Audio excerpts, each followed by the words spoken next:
Ashama harka fuudhee akkam jirtan hordoftoota chaanala kootii kan taatan marti keessanuu nagaa rabbii lafaaf iddoo jirtanitti isiniif haa baay'atu akkam turtan akkabsaa kana keessan an obboleettiin keessan nagaa guuturraa faa qaba nageenya na bukkee ture simbirallee haa jiraatu isiniin jecha namoonni chaanala kanaaf haaraa taatan subscribe like gochuudhaan maatii kootti dabalamaa kan maatii koo turtan immoo hanga yoonaa yaadawwan garaagaraatiin na deeggaraa turtan galatooma ammallee deeggarsi keessan akkuma itti fufetti haa ta'u isiniin jecha.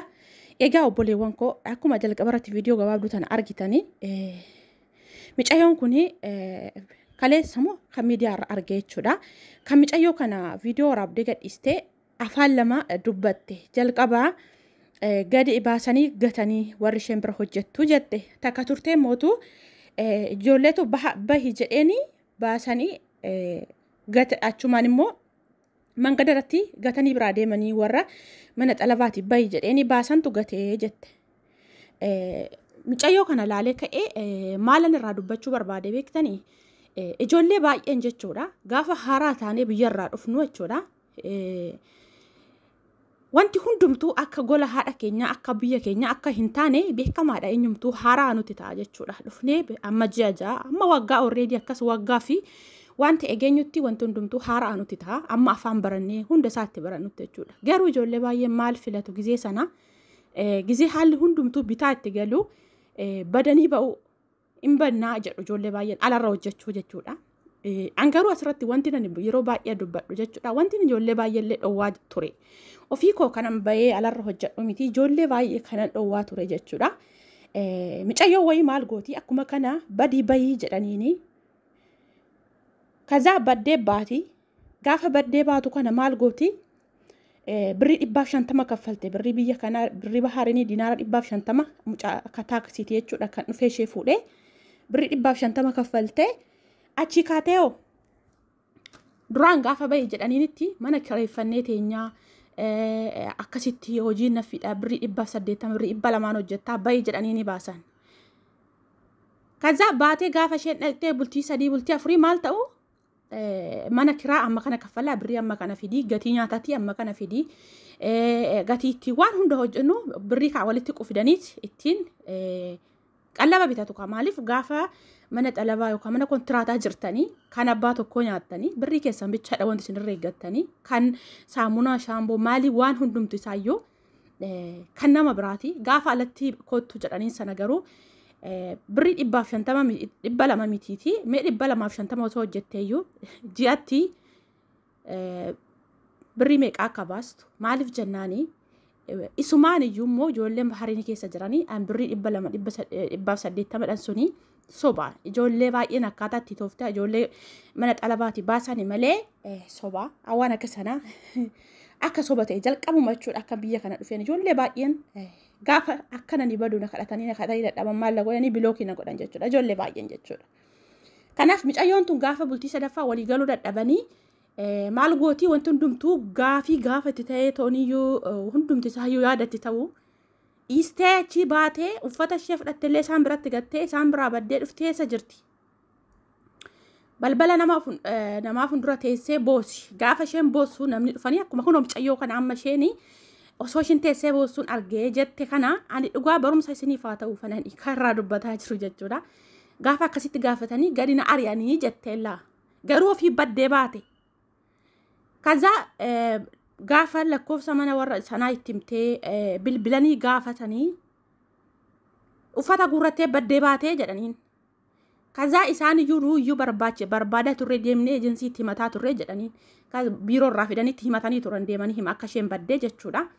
Kanaaf gaafa dhaqanii amma ishee sana harka biiroo irraa dhufteen gahanii maal gootiree jarri dhugaa jiru dubbatee nuti hin lolleenis gadi sin baasnee uffata ishee guurratteetuma baddee uffanni ishee tokko nu bira hin jiru bakka isheen turtee dhufte hin beeknu jedhanii jarri achumatti biirootti ishee dhiisanii biraa deeman jechuudha. Maaliif ofisheetiif badii guddaa hojjette sababa ta'eef jechuudha. Micayyoo suni erga sana mana afur mooshaan oduma qayyartu macarrashaarra ta'uu fi dideennaan gara biyyaa ishee geggeessanii jechuudha. Kanaaf micayyoo kanas amma micayyoon viidiyoo waraabdee lakkiste kun maal jechaartii afaan lama dubbatte. Duraan jalqabaa gadi baasanii gatanii balbala duratti warri bira hojjettu itti as turteen mootu warra ala jirantu bahi jedhanii baasanii mana xalabaatii gatanii jette. Kanaaf obboleewwan koo wanti nan isiniin jedhu yeroo baay'ee jechuudha. Gaafa biyyarraa dhuftanii mana haadha keessanii miti kan dhaqaa jirtan. Mana obboleettii keessanii miti kan dhaqaa jirtan. Biyya hambaa halagaatti kan deemartan. Maaliif biyya baatan hojjechuu ulfaatas ta'u salphaa akka chaansiin keessan isiniif fidetti hojjettanii obsitanii of jijjiirtanii biyya keessanitti galuufi. Garuu gaafa as geessan inni miti ilaalcha isin jijjiirsisee wanti hundumtuuyyuu gaafa ijoolleen isin akkas godhi akkana godhi isin jedhu gaafa biyya baatan akka nama jabaatitti yaaddaniit of jijjiiru baatan. Gaafa as geessan garuu akka daa'imaatitti maaliif namuma hundumaaf oo'ee jettanii oowwaattanii waan namni hundumtuu isin jedhe ishi jettanii dhugaa isinitti fakkaate karaa isin hin madaalle bakka isin hin madaalletti maaf argamtan. Maaliif jennaani ani ijoollee alarra hojjetan kana. Alarra baanee birrii hamma kanaan hojjenna si walakkaa keenyan hojjettanii nuti birrii meeqan hojjenna warra isaan jedhan kana. Eenyumtuyyuu hundumti keenya asuma jirra qixxuma biyya hambaa jiran isaanii hojjetatee galee makiinaa bite isaanii hojjetatee mana fooqii ijaaree tasuma nagarreeyani. Garuu maalaan baradhe isaan irraa maalaan argee warra badanii alarra baanii bashitaadhaaf saaxilamuu maraatanii toonii cinqata sammuutiin qabamanii bakkeerra ba'uu achi kaanii tooniyyuu kan lubbuu isaanii dhaban meeqatu jira baay'een jechuudha. Dhugaan isinitti himaa jechuudha. Kanaaf ijoollee baay'een gaafa baalarra birriin akkana isiniin jedhanii mee taa'atuma gaafa nalatti ba'ee maalan nyaadha maalan dhugaa kallaa bakki ciistanti kaffaltan kan nyaattanitti kaffaltan waan hunduma isaatti gaafa kaffaltan egaa Itoophiyaa keessa biyyuma keessa hin jiraattanii maaliif jennaanii kireeffattanii yoo jiraattan kiraan kirumaa achittis waciidha asittis waciidha waan ta'eef maaliif namni koo biyya isaatirraa kan ba'u kan tashaalee yookaas immoo kan sanarra caalu hojjechuuf himi gaafa nachi dhaqee birrii koo nan guduuffadha qallamni waa tokko yaadda'u garuu birrii kan koo immoo iddoo tokkotti walitti qabadha jettanii yaaddanii dhuftan gaafas keessa yaada keessan jijjiirtanii namuma karaatti isin argee guyyaa tokko nagaa isin gaafatee akkasii akkana isiniin jedhe dhuguma isinitti fakkaate mana kontiraataatti baatanii kan ruufa irratti baay'een keessanii wantoota adda addaatiif saaxilamaa jirtan baay'eetu jira. Of eeggannoo cimaa godhaa. Of eeggannoo cimaa godhaa. Ani ijoollee baay'een jechuudha zimti jedhanii kinu achitti jechuudha. Giroo tokko gizeen niitii wajjin gabbaa ulaa makiinaa keessa taa'anii laal mucayyoon tulaa waan isheen taatu. Mangada irratti oolaan kanan dhugaan isin hin jedhaa sammuusaa hin beekne zim jedhee akkuma kun waan dhugaan isin hin jedhaa. Itoophiyaa keessatti namni maraatan mangadirra deemee akkatti uffata malee maal malee deemu an akkasitti deemu jira.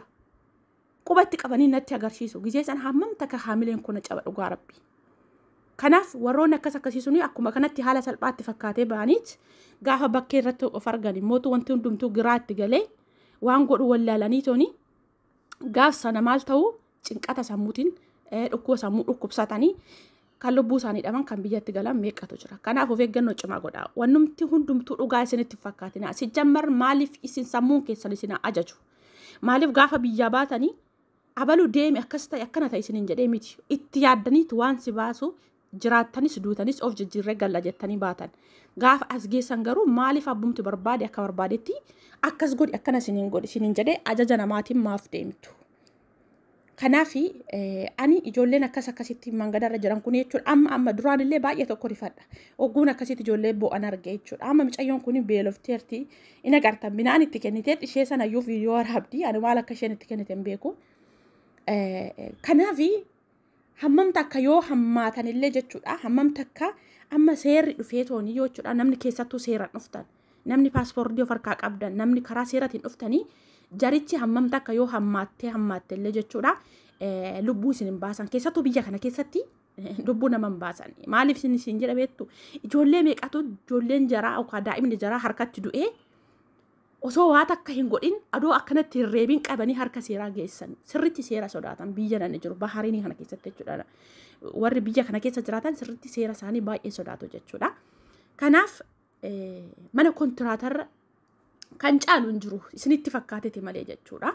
Maaliif ani waan hunduma isaayyuu akka biyya ormaa haadha ormaa ta'e beekeen dhufe waan ta'eef wanti hundumtuu maaf akka haraatti kun natti badee maaf natti yarate jedhee fiigee alarra ba'ee rakkoowwan adda addaatiif of saaxiluuni anaaf filannoo miti jedhee yaada. Kanaaf namoonni waan akkasii yaaddanii baatanii bakkee irratti akka kanatti cannaqamtanii akka kanatti dhukkubsattanii beeloftanii ijji namni meeqaa ijji gaariif jaraa isin laalurraa lafa dhuftan lafa paaspoortiin keessan isaan harka jiru sanatti obsaatii kontiraanni waggaa lamaatuyyuu dhugaan isin jedha akka biyya keenyatti ji'a lama jechuun hin danda'ama. Qaniin hin fiiga biyya kana keessatti maaliif sammuu keessanii wantoota adda addaatitti biizii gochuu baattanii gara hojiititti xiyyeeffattanii jennaanii guyyaan akkamitti akka isin jalaa sokkeen beektan guyyaan hin ariifata. Kanaaf cakkanaati bakkuma jirtanitti hojjedha. Namni yoo isin jedhe isinitti fakkaateen bahina. Kana larraa sun dhugaa isinitti fakkaatina. Birriin ammana jedha sun wanti hundumtuu sobaa. Ijoolleen akkas jedha sun keessattuyyuu suusiiwwan adda addaatiin qabamanii jechuudha. Maaliif araada adda addaa keessa galaniiti akkatti deemanii yookaas immoo hojjetaniyyuu dhabanii kan mana ijaazaa ji'a lama ji'a meeqa ta'anii achitti macarrashaarra immoo dhukkuba meeqaf saaxilaman baay'een isaanii sababa kanaati. Ijoolleen alarra ba'an dhugaan isiniin jedha ani eenyumti isaanii fayyaadha jedheetuma hin amanu jechuudha. Fayyaa hin qaban. Kanaaf of eeggannoo cimaa godhaa wantoota akkas akkasiitiif ofii saaxilinaadha. Mucayyoon kun already kan gadhiistee afaan Amaariffaatiin dubbattee Itoophiyaa ta'uu isheetti qofa himtee ani eessa akka taateen beeku garuu gaafan ishee ilaalu kan mucayyoo kana dura as keessatti Bahariin keessatti akkasitti waan ishee taate sanatu dura koo dhufee akkan irraa dubbadhu na taasise jechuudha. Kanaaf ijoollee meeqan dhowwaa ture yaani akka isaan hin baane akka isaan alarra hin baane ijoollee meeqa jechuudha. Kan ani dhowwe jechuudha. Maaliif rakkadha hammuma barbaadan illee taa'a achu. Kanaaf warroonni akkasitti kottu baay'isin hin jiru sun yeroodhaaf gaafa isin diddanii toonii itti cimuu beektan maal isin godhu beektani bilookii isin godhu isaaniyyuu. Dhugaan isin hin jiraan ijoollee hedduun bilookii na taasisan sababa sanaan jechuudha. Kanaaf erga sana ijoollee sanaa isa jiraatanii du'anii jiraatanii isaaniyyuu hin beeku jechuudha. Kanaaf obboleewwan kiyyaa wantoota akkas akkasii irraa of qusadhaa. Maaliif akka biyya baatan beekaa? Biyya ormaa akka ta'e beektanii biyya baatanii yaadadha jalqaba keessa sanarraa kaasati jechuudha. Akka haraatitti wanti hundumtuu haraa isinitti hin ta'ini. Kuni akka yaada kootitti yoon dogongore dhiifama naa godhaan isiniin jedha. Lafa dogoggora koo irraa hin sirradha. Hanga viidiyoo biraa walitti deemnutti turtii gaariin isiniin jedha.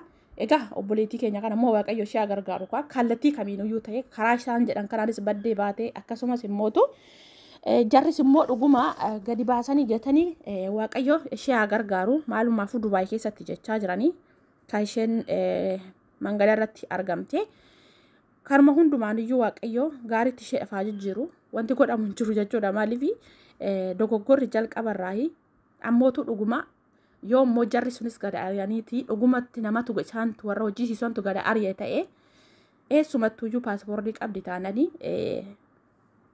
warra sanaa hin beekti waan ta'eef himattee gara seeratitti dhiyeeffachuu hin dandeessi jechuudha. Yoo amanamummaadhaan ofitti amanamummaadhaan dhuguma isaantu baase ta'e jechuudha. Waaqayyo ishee gargaaru sanas ta'e kana waan hundaafuu Waaqayyo hunda keenya jechuudha. Nagaan biyya keenyatti nu haa galchu. Bahanii biyya ormaatitti hafuu biyya ormaatitti rakkachuu Waaqayyo nu haa oolchu. Isin haa oolchuun isiniin jedha. Turtii gaariin isiniin jedha. Nagaan naaf